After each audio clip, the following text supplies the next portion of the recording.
Le but de cet exercice est de vous faire découvrir un affichage peu connu de Microsoft Project, qui est le réseau logique. Pour l'instant, on est dans le diagramme de Gantt, et j'ai repris un exercice précédent où on avait créé des tâches, on les avait liées entre elles, de façon à former, ici, dans cette zone, un diagramme de Gantt. Donc là, rien de nouveau. Petit rappel, si je vais dans Format, je peux faire apparaître ou pas les tâches critiques. Donc là, elles sont en rouge, et là, elles sont banalisées. Donc pour l'instant, rien de nouveau. Maintenant, je vais dans Tâches, et je prends dans la liste déroulante un affichage qui s'appelle Réseau de tâches. Donc voilà la nouveauté. On a ici, on retrouve notre planification, mais sous une forme complètement différente. Chaque tâche est représentée par un rectangle, et tous les rectangles font la même dimension. Ce qu'on peut voir, donc là on a du mal à lire, mais c'est tout simple, si j'immobilise le pointeur sur une tâche, j'arrive à lire, c'est-à-dire elle est grossie de façon à ce que j'arrive à lire son contenu.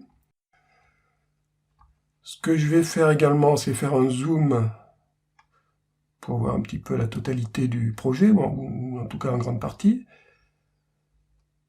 Donc là c'est encore plus évident, l'utilité du grossissement des cases est encore plus évident, sans quoi je n'arrive pas à lire. Les pointillés verticaux et horizontaux sont les séparations de pages pour le cas où j'aurais la très mauvaise idée d'imprimer ça sur du papier.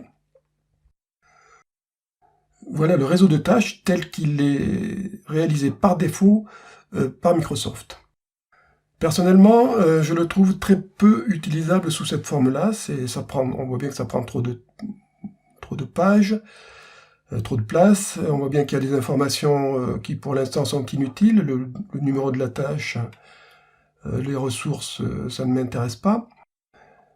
Donc bien que ça ne soit pas le but de cet exercice, je vais vous montrer le résultat qu'on peut obtenir. Donc je vais ouvrir un autre projet que j'ai réalisé précédemment, où j'ai personnalisé le réseau logique.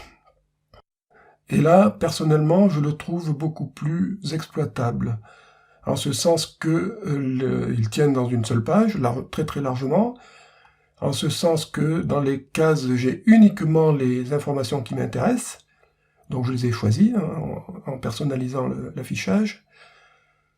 J'ai mis le nom de la tâche, j'ai mis sa durée, parce que j'estime que ça me suffit dans un premier temps. Et pour le début et la fin, ce qu'on appelle des jalons, le jalon de début et le jalon de fin, là, la durée ne m'intéressait pas, puisque pour un jalon, elle est systématiquement égale à 0. Donc j'ai préféré mettre la date de début et date de fin. Alors ça a l'air statique, mais avant de quitter cet affichage et de finir la vidéo, je vais vous montrer ce que ça fait en direct. Donc on imagine par exemple qu'on soit en réunion de direction ou de comité de pilotage de projet et qu'on veuille construire très très rapidement un scénario de projet. Je fais un cliquer glisser et j'obtiens une case. Je mets un nom, donc là ça va être simple, je mets test. Et je mets par exemple 12 jours. Voilà. Et je peux comme ça créer autant de tâches que je veux et très très rapidement. Et créer mon réseau de tâches avec une très grande facilité. Et si donc on est en réunion et qu'on discute, ben on va dire par exemple cette tâche-là, non c'est pas un jour, c'est 4 jours. Et on va simuler en vraie grandeur et obtenir le scénario complet du projet avec sa date de début et sa date de fin. Pour montrer à quel point tout ça est automatique, une fois que ça a été correctement paramétré, je vais considérer que test, en fait, c'est mon jalon de début.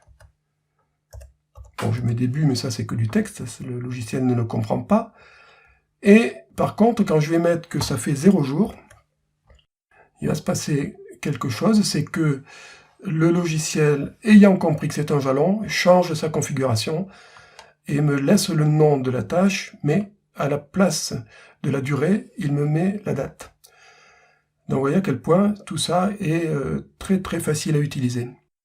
Encore une fois, ça demande à peu près 20 minutes à 30 minutes de personnalisation.